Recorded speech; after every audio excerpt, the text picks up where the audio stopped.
हर किस्म के free lectures के लिए यूट्यूब चैनल साहिल ऑर्गेनाइजेशन सब्सक्राइब करें। बात करेंगे स्टूडेंट्स हम कन्वेंशंस फॉर इंडिकेटिंग यूनिट्स।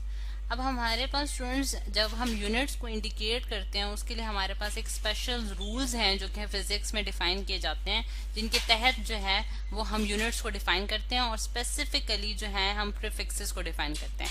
अब प्रीफिक्सेस का जो कॉन्सेप्ट है वो आपने पिछले लेक्चर्स में देखा है कि हमारे पास प्रीफिक्सेस जो होते हैं वो क्या होते हैं कि हमारे पास जो यूनिट से पहले जो हम लिखते हैं, यानी कि प्री का मीन बिफोर का मतलब भी हमारे पास बिफोर है, तो उससे पहले जो नंबर जो नाम लिखा जाता है वो हमारे पास प्रीफिक्सेस कहलाते हैं और उसके जरिए जो है वो हम डिफाइन करते हैं, मतलब यूनिट्स की जो है वो कुछ उसमें से मीनिंग जो है वो निकालने की कोशिश करते हैं। अब प्रीफिक्सेस जो है वो थोड़े से मैं आपको दिखा भी देती हूँ। ये नेक्स्ट पेज पे मैंने उसका एक टेबल पेस्ट करके रखा है, जैसे कि आप देख सकते हैं डेसिमल, सेंटी, मिली, माइक्रो, नैनो और पिको जैसे ये सारे हमारे पास क्या है प्रीफिक्सेस हैं और ये इनके सिंबल्स हैं जो कि दूसरे टेबल्स में जो है वो दिखाए गए हैं। ठीक, तो ये जो है जब ये हम यूनिट्स के साथ ये प्रीफिक्सेस डालते हैं तो उसके जरिए जो है वो हम उसकी क्वांटिटी को ज्यादा या कम जो है वो डिफाइन कर रहे होते हैं basically.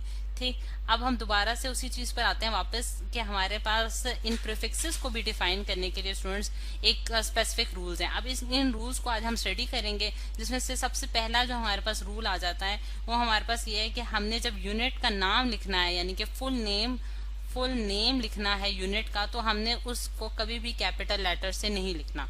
Full name of unit को हमने कभी भी कैपिटल लेटर से नहीं डिफाइन करना, मतलब कि उसे नहीं लिखना उस तरह से।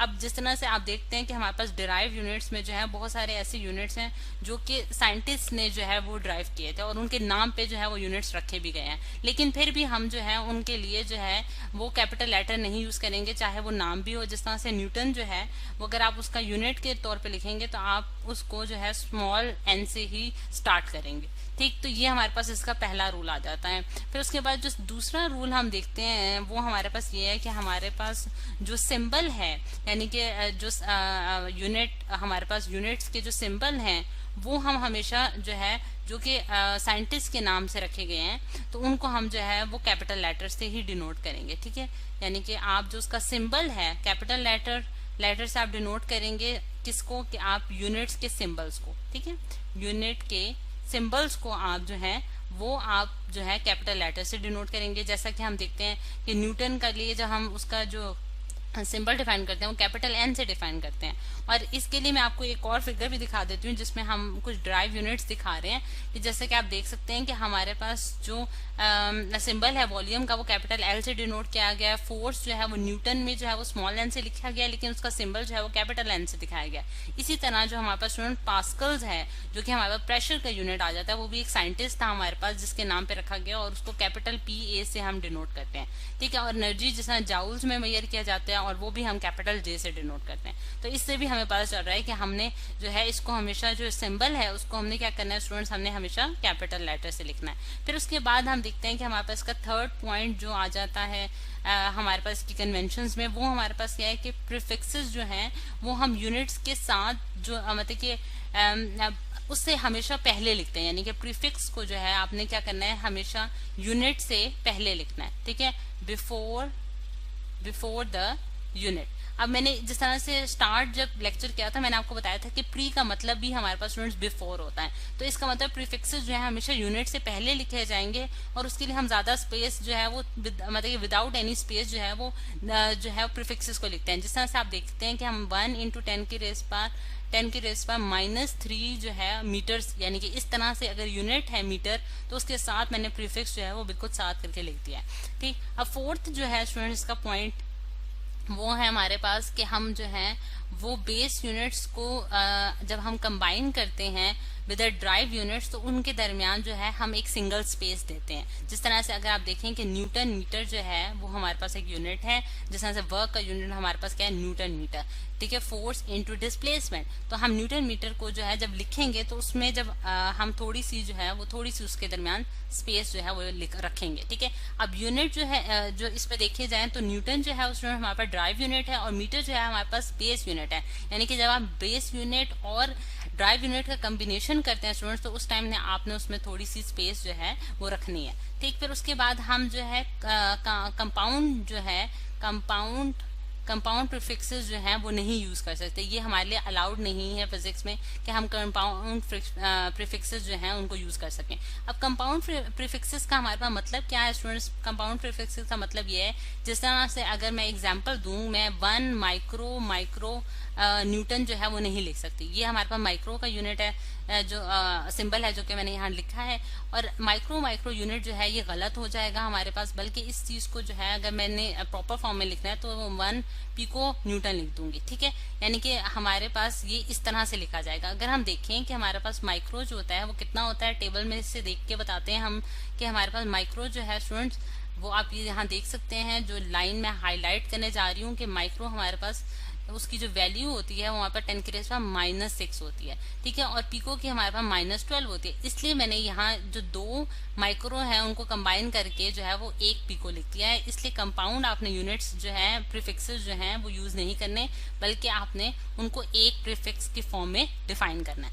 अब उसके बाद हम देखते हैं कि हमारे पास जो इसका 6th पॉइंट आ जाता है स्टूडेंट्स, 6 पॉइंट हम लिखने जा रहे हैं कि हमारे पास 6 पॉइंट्स जो इसका आ जाता है, उसमें हम देखते हैं कि हमारे पास अगर जो है जिस तरह से एक आपने यूनिट की फॉर्म में प्रीफिक्स लिखा है, जिस तरह 5 × 10⁻⁴ सेंटीमीटर को जो है वो आप किस तरह से लिख सकते हैं, 5 × 10⁻² मीटर्स। अब ये किस तरह से हमने लिख दिया है, यानी कि एक प्रीफिक्स को जो है वो कन्वर्ट कर दिया स्मॉलर प्रीफिक्स में। ये किस तरह से किया है, आप देख सकते हैं कि 1 मीटर जो होता है स्टूडेंट्स वो हमारे पास 100 सेंटीमीटर के बराबर होता है, ठीक है। और 1 मीटर को आप इस तरह से भी लिख सकते हैं 10⁻² सेंटीमीटर। तो ये जो 10⁻² सेंटीमीटर है, यानी कि इसमें यहाँ मैं दोबारा कर देती हूँ 10⁻² × 10⁻² सेंटीमीटर, ठीक। यानी कि आप जानते हैं कि अगर हमारे पास बेसिस सेम है तो पावर्स ऐड होती हैं, तो बिल्कुल ये इसी तरह लिखा गया। और ये चीज जो है ये हमारे पास मीटर के बराबर आ जाएगी, 1 मीटर के बराबर आएगी, और जो कि मैंने यहाँ डिफाइन कर दिया। यानी कि इस तरह से आप जो है वो इनको इंटर कन्वर्ट जो है वो आपस में कर सकते हैं। फिर उसके बाद 7th पॉइंट जो है स्टूडेंट्स, वो हमारे पास क्या है, इसका 7th पॉइंट देखते हैं कि हमारे पास का क्या है। वो हमारे पास ये है कि हम जो है अगर हमारे पास फॉर एग्जाम्पल कि हमारे पास 1 किलोमीटर स्क्वायर है, ठीक है।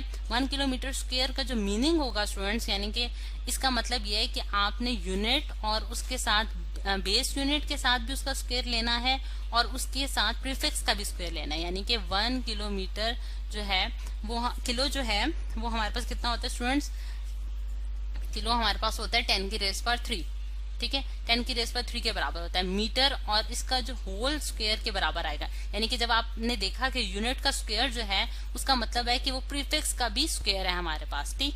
तो आपने जब आप इसको खोलेंगे तो हमारे पास क्या बनेगा, 1 × 10⁻6 मीटर स्क्वायर, ठीक है। और यहाँ क्या हो रहा है कि हमारे पास पावर जो है वो पावर के साथ मल्टीप्लाई हो रही है, तो इस वजह से हमने यहाँ 3 × 2 = 6 लिख दिया है, ठीक। तो इसका मतलब है कि बेस जब आप उसका मल्टीपल ले रहे हैं तो वो बेस के साथ भी मल्टीप्लाई होगा और उसके साथ यूनिट के साथ भी मल्टीप्लाई हो रहा होगा। अच्छा, अब अगर हम देखें कि यहाँ जो है, यहाँ मुझे ब्रैकेट जो है स्टूडेंट्स, मैं इसका ब्रैकेट ठीक कर लेती हूँ कि यहाँ हमारे पास इस नंबर के साथ ब्रैकेट नहीं आएगा, यहाँ नंबर के साथ हमारे पास ब्रैकेट नहीं आएगा, बल्कि जो है वो किसके साथ ब्रैकेट आएगा, जो हमारे पास बेस यूनिट है और उसके साथ प्रीफिक्स के साथ उसका होल स्क्वायर आएगा, ठीक है। इसको आप जरा थोड़ा सा करेक्ट कर लें।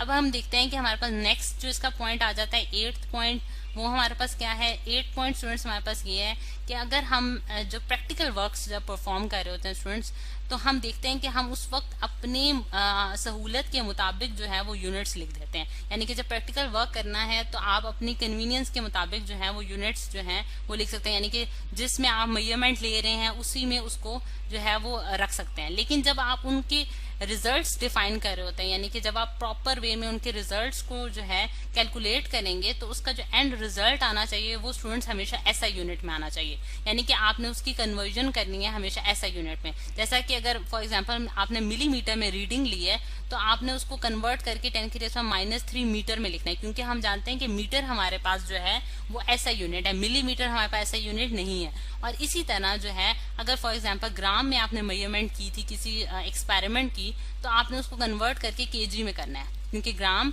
जो है वो हमारे पास ऐसा यूनिट नहीं है, बल्कि केजी जो है वो ऐसा यूनिट है मैथ्स का। तो इस तरह जो है डिफरेंट यूनिट्स में आप कैलकुलेशंस कर सकते हैं।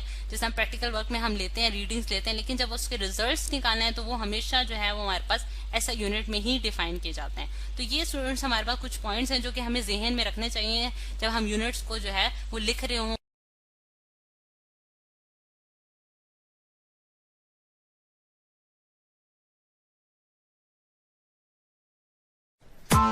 Press the bell icon on the YouTube app and never miss another update.